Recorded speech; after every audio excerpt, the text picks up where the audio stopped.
ያኔ እኔ ያወኩኝ የሰለጠንኩ የዘመንኩ ይመስለኝ ነበረ። ልጁ አእምሮን ጠቅላላ የተቆጣጠረው አጋንንት ነው። ወይ ይፈነክታል ወይ ይፈነከታል፣ ወይ ይወጋል ወይ ይወጋል፣ ወይ ደም ያፈሳል ወይ ደሙ ይፈሳል። በተለይ ናይት ክለብ የምታዘወትሩ ልጆች እባካችሁ ተጠንቀቁ። እግዚአብሔር ይቅር አይለው ነው። እግዚአብሔር ይቅር የማይለው ኃጢአት የለም። በቃ ሁሌ የሚታየው ራስን ስለማጥፋት ነው። ማታ ይጨፍራል፣ ጠዋት ይጸጸታል። ማታ 15-20 ሺህ ብር ይዤ ገብቼ ጠዋት ቁርስ መብያ ሁሉ አጣለሁ። አሁን አንዳንድ ሰዎች ጸበል ተጠመቁ ስላቸው እስኪ ሞክራለሁ፣ ጸበል አይሞከርም። ስለዚህ ሁሉ ነገር የገባው ነው የሚመስለው ለሱ፣ እንዳልገባ ያወቀው ግን በኋላ ነው።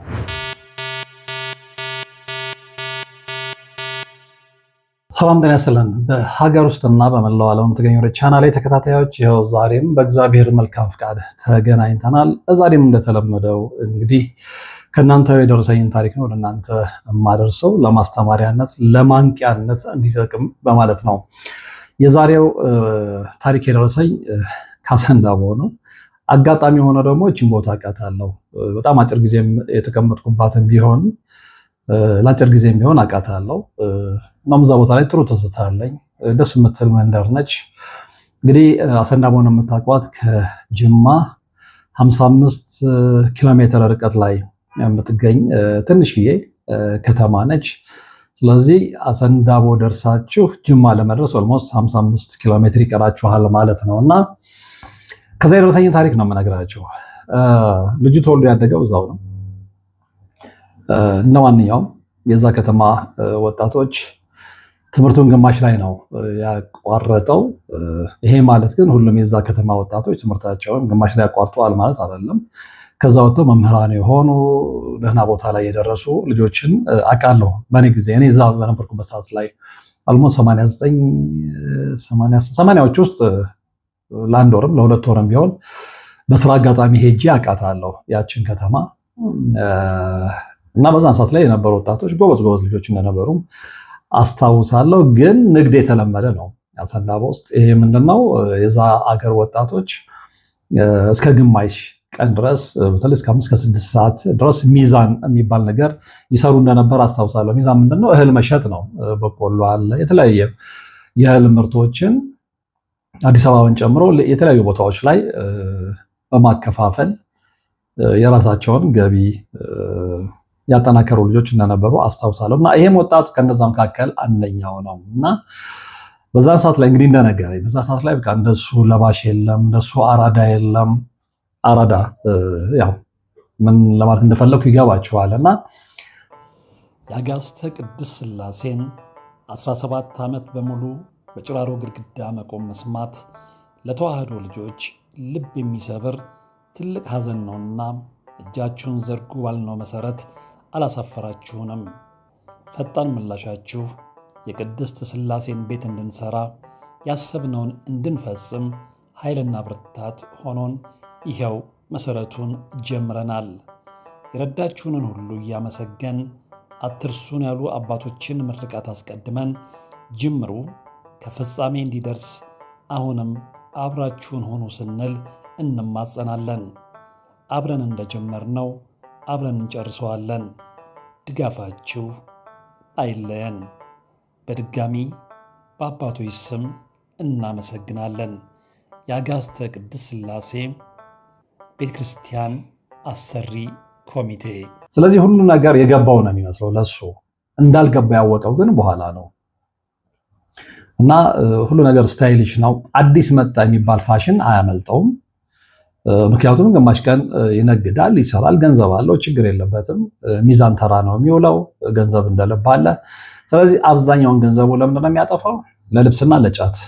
ያልደበቀኝ ነው የምነግራችሁ። እና ከዛ በኋላ ፍሪኪነስ ስለሚባል የብዙዎቹ አይነት ስለሚያርፍበት ካሰንዳቦ ይልቅ ጅማ መላለስ ያዘወትራል። ጅማ ከሄደ በኋላም አንዳንድ ጊዜ ደስ ካለው ገንዘብ ካለው ሳምንት ምንም ቆይቶ ነው የሚመጣው። ምክንያቱም ብዙ መዝናኛ ብዙ ሆቴሎች ያሉት ካሰንዳቦ ይልቅ ጅማ ስለሆነ እዛ መጨፈር፣ እንደፈለገው መዝናናት፣ በተለይ ደግሞ ያው ትንሽም ቢሆን ዘመናዊነቱ ገብቶኛል ብሎ ስለሚያምን እሱ ሂፕሆፑ ላይ ራፑ ላይ ያለ ልጅ ነው። ፍሪኪ ነው። ፂሙን በቄንጥ ነው የሚቆረጠው፣ ፀጉሩን በቄንጥ ነው ፍሪዝ የሚያደርገው ምናምን እና አለባበሱ ምናምን እንግዲህ የብዙዎቹም በሱ አስተሳሰብ ደረጃ ያሉትን ትኩረት ስቦለታል እና ያ ደግሞ ለሱ ልዩ ትርጉም ነበረው።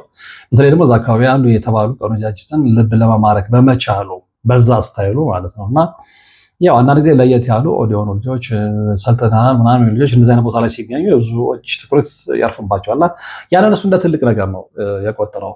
ለካ ይሄ ልጅ በዛችም ተቀንታ እንግዲህ ትንሽ ከሌሎቹ ለየት ስለሚል በዛም ተቀንቶ አንደኛ የእድል መተት ተልኮበታል በጣም በሚገርም ሁኔታ ማለት ነው። ሁለተኛ የቤተሰብ የዛር መንፈስ አለ፣ ከቤተሰብ ከእናቱ ወገን የወረሰው ማለት ነው። እሱ አለ፣ አይነ ጥላ አለ፣ የዝሙት መንፈስ አለ። የሚገርማቸው የዝሙት መንፈሱ እንዳለ ያወቀው አንድ የፈውስ አገልግሎት ላይ ተገኝቶ መንፈሱ እዛ ላይ በመጋለጡ ነው።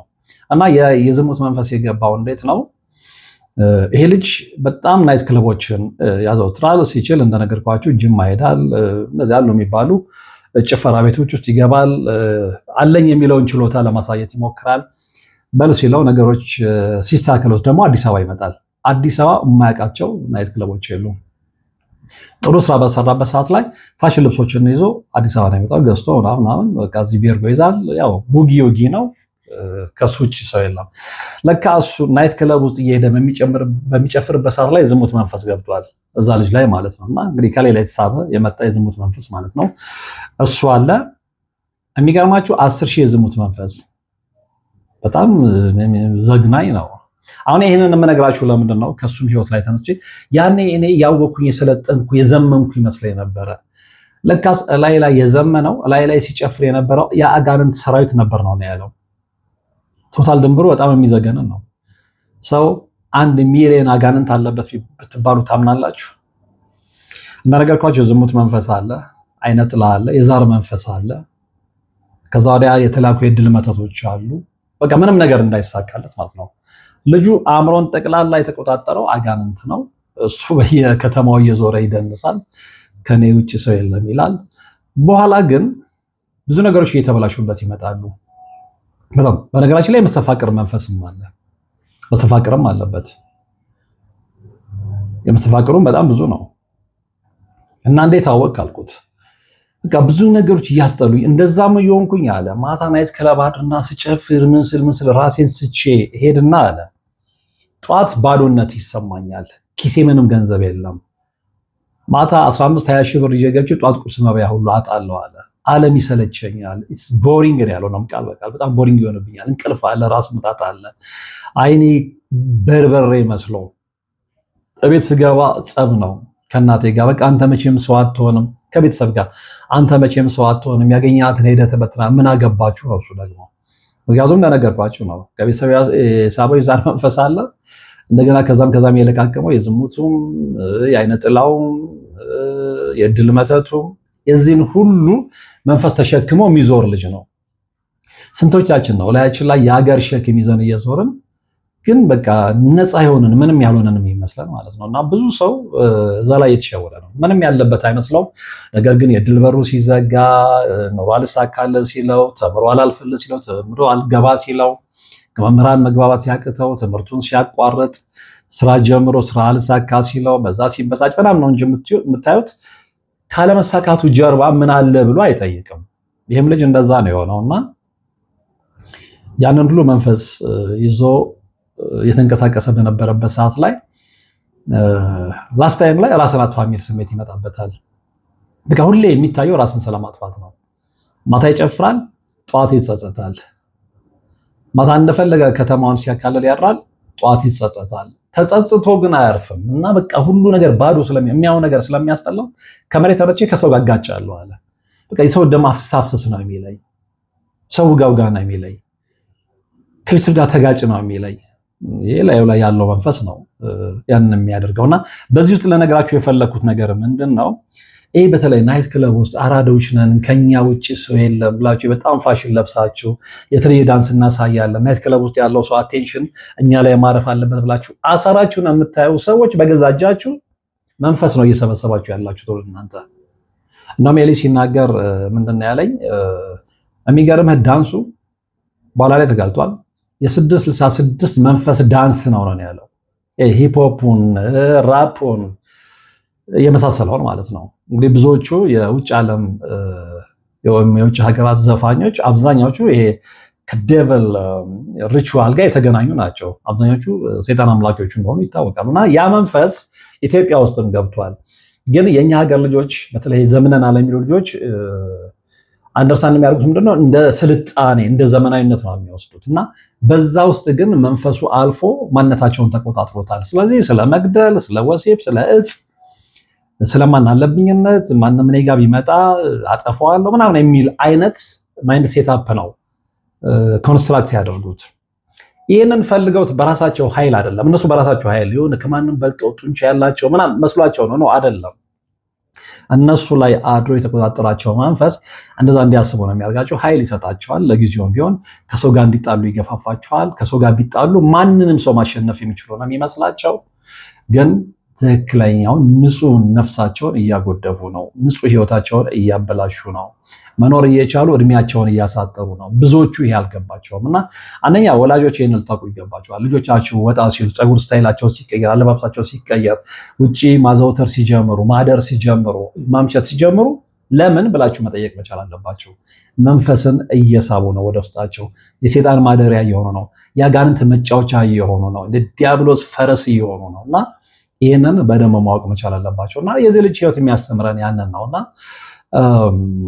ያንን ሁሉ አድርጎ ከቤተሰቦቹ ተለያየ፣ ከቤተሰቦቹ ተጋጨ። ከእናንተ ጋር ባኖር ከሆነ የራሴን ችዬ መኖር የምችል ሰው ነኝ። እቺ ምንድነች? እቺ ግማሽ ቀን ሚዛር ቤት እህል ቤት እዛም ብሎ ተፍተፍ ብሎ የሚያገኛት ሳንቲም ነች። ወንዝም ማታሻገር። እዛ ጋር የሆነ ነገር ስታክ ቢያርቅ ስታክ አደረገ ነው የሚበላው እንኳን አይኖረውም። እና አእምሯችሁ በዚህ ልክ ይደፈናል። በተለይ ሴጣን አእምሯችሁ መድፈን ሲፈልግ የእሱ ፈረስ ስትሆኑ በበጎ ፈቃደኝነት ይህንን መንገድ ነው የሚያሳያችሁ። በቃ የሆነ ብርሃን የመሰለ ግን ብርሃን ያልሆነ ያንን ህይወት ነው የሚያሳያችሁ። እና ለካ የልጅ እዛ ውስጥ ገብቶ ስለነበረ እንዳለ ሙሉ በሙሉ የዲያብሎስ መንፈሱ ተቆጣጥሮታል። ዳንሱ የ666 ዳንስ ነው የሚያሳየው ሲምቦል። እሱ ምንም የሚያውቀው ነገር የለም። በላዩ ላይ የተቆጣጠረው መንፈስ ግን ያንን እንዲያሳይ የገፋፋው ነው። ስለዚህ ሲደንስ የሚያሳየው እንቅስቃሴው ጠቅላላ ከዛ ጋር የተያዘ ነው። ልክ ኮንፊሽየስ እንዳለው ማለት ነው። ዓለም የምትመራው በምልክትና በቁጥር ነው እንዳለው። ቁጥር እንግዲህ 666 የአውሬ ቁጥር ነው። ምልክቱ የባፎሜቱ ቀንድ ነው።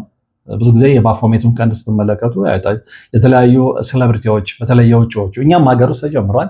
በተለይ እዚህ ኢሉሚናቲየም ውስጥ ያሉ ልጆች በተለያዩ መጽሐፎች ላይ ምልክት እያሳዩ አይተናቸዋል። አይናቸውን ጨፍነው ያ ምልክት ነው፣ ሲምቦል ነው። ስለዚህ ኮንፊሽየስ ያለው ከመሬት ተነስቶ አይደለም። ወደፊት ሞር ሐሳዊ መሲህ መምጫው ጊዜ በጣም እየፈጠነ ሲመጣ እንደ አይነት ምልክቶችን በስፋት እንመለከታለን። እና ይሄም ልጅ ያንን ነበር ፕሮሞት ሲያደርግ የነበረው። በኋላ ግን አእምሮን ማዘዝ ሁሉ እስኪሳነው ደረጃ ደረሰ። እግሩ መያያዝ ጀመረ። እንኳን ሊደንስ ይቅርና ሰውነቱ ሁሉ ከጥቅም ውጭ የሆነ እስኪመስለው ድረስ ፊል አደረገ። በዓለም ላይ ተስፋ ቆረጠ። ከቤተሰቦቹ ተጋጨ። አንድ አዲስ አበባ ነው ስትሉት ወይ ጅማ ታገኙታላችሁ፣ ጅማ ነው ስትሉት እዛው አሰንዳቦ ታገኙታላችሁ። በቃ ህይወቱ ብክንክን ማለት ጀመረ። ከዛ ገንዘቡም እያጠረ መጣ። ስራው ሌሎች የተሻለ ቢሆንም እሱ ግን በዛ ስራ እስከማያዋጣው ድረስ ደረሰ። አምባጓሮ ውስጥ በደንብ በቃ ወይ ይፈነቅታል ወይ ይፈነቀጣል፣ ወይ ይወጋል ወይ ይወጋል፣ ወይ ደም ያፈሳል ወይ ደሙ ይፈሳል። በቃ ላይፉ ይሄ የሆነ እየቆየ ሲሄድ ግን እንደ ሰሞኑ ስልችት አለው ይሄ ህይወት። ስልችት በቃ ስልችት። ከዛ አንዳንድ ያላር ወደና ማንነታችሁ በተወሰነ ኢንተርቫልም ስትመለሱ ለአጭር ደቂቃ ቢሆን ምንድነው እየሰራ ያለሁት፣ ወዴት ነው እየሄድኩ ያለሁት፣ ህይወት ምንድነው ብላችሁ ትጠይቃላችሁ። የፈለገ ፕሮሰስ ትክክል ነው ማለት ነውና አንዳንዴ ጤናማ በሚሆንባት አጭር ጊዜ ውስጥ ይህንን ማሰብ ጀመረ እና ከምንም በላይ ግን ህይወት እየሰለቸው መጣ። ከዛ አሁን እሱ ራሱን ሁሌም የሚገምተው ምንድነው በቃ የዓለም ቁጥር 1 ኃጢአተኛ እኔ ነኝ ብሎ ነው የሚያስበው። እዚህ ላይ እንዳትሸወዱ። አሁን ብዙዎች ከኃጢአት መውጣት የማይፈልጉት ለምን ነው ታውቃላችሁ? በቃ ራሳችን እንደ ዓለም ቁጥር 1 ኃጢአተኛ ስለምንቆጥር ኧረ የኔን ኃጢአትማ በፍጹም እግዚአብሔር ይቅር አይለው ነው። እግዚአብሔር ይቅር የማይለው ኃጢአት የለም ከልባችን ተሰብረን ከለመንን ማለት እና ብዙዎቹ የሚታለሉበት ይሄ ነው። ራሳቸውን ያውቃሉ። ምክንያቱም ሌሊት ምን ሲያደርጉ እንደሚያነጉ ያውቁታል። የት ውለው የት እንደሚያድሩ ከነማን ጋር ምን እንደሚያደርጉ ስለሚያውቁት ያ ጭምልቅልቅ ያለ በኃጢአት የከረፋ ሰውነታቸው በቃ እግዚአብሔር ጋር በፍጹም ሪጀክት የተደረጉ አድርገው እንዲሰማቸው። አጋንንቱም እሱን ነው የሚፈልገው፣ እንደዛ እንዲሰማን ይፈልጋል። ምክንያቱም እንደዛ እንዲሰማን የሚፈልግበት ምክንያት ምንድነው? እንደዛ የሚሰማን ከሆነ በፍጹም በእግዚአብሔር ጋር ተስፋ አይኖረንም። ስለዚህ ተስፋ ማሳጣት ነው አይደል ትልቁ ሚሽኑ። ግን በፍጹም ተስፋ እንዳታጡ በእግዚአብሔር። የፈለገ በኃጢአት ብትጨማለቁ፣ የፈለገ ወድቃችሁ እንደወደቀ ሰው ቢሰማችሁ እግዚአብሔር ያነሳል። ትልቁ ነገር ከእናንተ የሚፈልገው ንጹህ ልብ ነው፣ መጸጸትን ነው፣ በእንባ ተሰብሮ መለመንን ነው የሚፈልገው። ከልባችን የምንጸጸት ከሆነ እግዚአብሔር ይቅር ባይ አምላክ ነው። ግን ብዙዎች ይህንን አምኖ መቀበል ይከብደናል። ቅድም እንዳልኩ ራሳችንን ስለምናቅ፣ ውሎና አዳራችንን ስለምናቅ፣ ከነማን ጋር እንደምናሳልፍ ስለምናቅ። ስለዚህ ሁሌም ብነው እግዚአብሔር እኔ አይወደኝም፣ እኔ የዓለማችን ቁጥር አንድ ኃጢአተኛ ነኝ፣ የእኔ ኃጢአት በምንም አይነት ንስሐ ሊታጠብ አይችልም ነው። እግዚአብሔር ታዲያ ኢየሱስ ክርስቶስ ለምን ተሰቀለ? በመስቀል ላይ ለምን እንደምን አፈሰሰልን? እሱ ሞቶ እኛ ሊያድነን ነው። እሱን ሁሌ በውስጣችን ይዘን ልንጸና ይገባል። በቃ ኢየሱስ ክርስቶስ የሞተበት ምክንያት አለው። እኔን ኃጢአተኛውን ከኃጢአት ፈውሶ በሞቱ የኔን ሕይወት ሊያውጅ ነው የሚለው ነገር ከውስጣችን ሊወጣ አይገባምና አጋንንት ግን ያው እንዳልኳችሁ እሱን እንድናስብ አይፈልግም። የበለጠ ተስፋ እንድንቆርጥ አንተ ቁጥር አንድ ኃጢአተኛ ነህ፣ አሁን ያንተ ኃጢአት እግዚአብሔር ጋር ይቅር ይባላል? በፍጹም እንዴ! ሰው ገለህ ከስንት ሴት ጋር ተጋድመ ስንት አይነት ጸያፍ የሆነ ዝሙት ፈጽመ ምናምን የሚለውን ነገር አእምሯችን ይጠቀጥቀውና ነፍሰ ገዳይ ሆኜ ሰው ገድዬ በዝሙት ተጨማልቄ የሰው ገንዘብ ሰርቄ ምናምን የሚለው ነገር ሰውነታችንን ይሞላዋል። ስለዚህ በፍጹም በቃ የኔ ኃጢአት ይቅር ሊባል አይችልም የሚል ዲሲሽን ላይ እንድንደርስ ነው የሚፈልገውና በፍጹም እንደዚህ አይነት ማይንድ ሴት አፕ ያላችሁ ሰዎች አስተካክሉ። እግዚአብሔር ይህንን ሁሉ ኃጢአት ሰርተን እንኳን በመጨረሻው ገብቶን ተጸጽተን በእንባ በቃ አጥፍቻለሁ እንደኔ ኃጢአት ሳይሆን እንዳንተ ቸር አባትነት ይቅር በለን ማረን የምንለው ከሆነ ይምረናል፣ አትጠራጠሩ። ስለዚህ ሁሌ ይሄንን እያሰብን መጓዝ ያለብንና ይሄ ልጅ በዛ መንገድ ሄደ። ከዛ መጨረሻ ላይ ህይወት ሲከረፋው አንዳንዴ አማራጭ ስታጥቆ ወይም ደግሞ ህይወት በጣም ሲከብዳችሁ ይሁን ግድ የለም። እኔ አሁን በዚህ አባባል ስለማትማማ ነው። አሁን አንዳንድ ሰዎች ጸበል ተጠመቁ ስላቸው እስኪ ሞክራለሁ። ጸበል አይሞከርም። አምነህ ነው የምትድነው። በቃ ጸበል ስትሄድ እድናለሁ ብለህ ነው የምትሄድ ያለበት። እስኪ እንደ ሐኪም ቤት ሄጄ ነበረ ምንም አልተሻለኝም። አሁን አንዳንዶች እኔ ጋር ይደውሉና እንትን አድርጌ ነበረ እስኪ አሁን ደግሞ ጸበል ልሞክር ብያለሁ። እንዴት ነው ሙከራ የሚሆነው? ቤተ ሳይንስ አይደለም ጸበል ቦታ። በትክክል አምነን 100% ልባችንን ከጥርጣሬ ነፃ አድርገን ሄደን የምንድንበት የምንፈወስበት ቅዱስ ስፍራ ነው እና ያንን ነው ይዘን መሄድ ያለብን። እና ይሄ ልጅ ኃጢአተኝነቱ በውስጡ ጊልቲ ኮንሽንስ እንዲሰማው ቢያደርግም በኋላ ግን ነገሮች ሁሉ ሲጨልሙበት ወደ እግዚአብሔር ቤት ሄደ። እንኳንም እግዚአብሔር ረዳው። ከዛ በኋላ ከአንድ አባት ጋር ተገናኘ። እዛ ጋር መንፈሱ ተያዘለት። በጣም በሚገርም ሁኔታ እዛ ሄጄ አለ በፍጹም እኔ ከምሬ ነው የምነግርህ አለ በፍጹም እድናለሁ በፍጹም አውቃለሁ አለ። የሆነ የምሰራቸውን ኃጢአቶች አውቃለሁ፣ ዝሙት እንደመፈጸም አውቃለሁ፣ ሰው እንደማስቀይም አውቃለሁ፣ አንዳንዴ እንደምደበደብ አውቃለሁ፣ በጩቤ ሰው እንደምወጋ አውቃለሁ፣ በጩቤ መልሰው ሰዎች እንደሚወጉኝ አውቃለሁ። ነገር ግን ልክ መንፈሱ ከተሸኘ በኋላ የተነገረኝ ነገር አምኜ መቀበል አልቻልኩም ያለው። ምንድን ነው አልኩት። ቅድም ነገርኳቸው። ይሄን ያህል ሺህ የዝሙት መንፈስ አለብህ፣ ይሄን ያህል ሺህ የመስተፋቅር መንፈስ አለብህ፣ ይሄን ያህል መተት በድል ላይ ተልኮብሃል፣ እንዳይሳካልህ፣ ገንዘብ እንዳይበረከት፣ ይሄንን ሁሉ እስከዛር መንፈሱ ተቆጥሮ 1 ሚሊዮን አጋንንት ላይ ነበረ ሲባል አምኖ መቀበል ነው ያቃተው። ብዙዎቻችን ይሄንን አናቅም ነው ስላልተፈተችን፣ ራሳችንን ለካህን ስላላሳየን፣ ራሳችንን ለሚፈውሱ አባቶች ከእግዚአብሔር ጸጋ ለተሰጣቸው አባቶች ስላላሳየን፣ እድሉን ስላላገኘን ነው እንጂ ምናልባትም እኮ 1 ሚሊዮን መናፍስቶችን ተሸከመን የምንዟዟር ሰዎች እንኖር ይሆናል። አትጠራጠሩ። ግን ትክክለኛ ፈውስ አገልግሎት የሚሰጡ አባቶችን ስላላገኘን፣ እድሉን ስላላገኘን እንጂ ብናገኝ ምናልባት ከሱ የበለጠ ብዙ ተአምር በእኛ ህይወት ላይ ሊከሰት የሚችል ሰዎች ልንኖር እንችላለን። ሰርተን ያላለፈልን፣ ሰላም እየፈለግን መደሰት ያልቻለን፣ ገንዘብ ይዘን ያልበረከተልን፣ ተምረን ያልገባን፣ ሰርተን አመዳፋሽ የሆነን፣ ደግሞ ዛሬ ተቀብለን በነጋታ ቁርስ መበያ ያጣን በርካቶች ልንሆን እንችላለን። ግን ምንድነው ይሄንን ያደረገኝም ብለን ከኋላ ያለውን ምክንያት ለመመርመርና ለመፈተሽ የሞከርን ስንቶች ነን? ይሄ ነው ትልቁ ክፍተታችን። እና ኋላ ግን ይሄ ልጅ እግዚአብሔር የተመሰገነ ይሁን ያ ሁሉ መንፈስ ተሸኘለት፣ ነፃ ወጣ፣ አላመነም።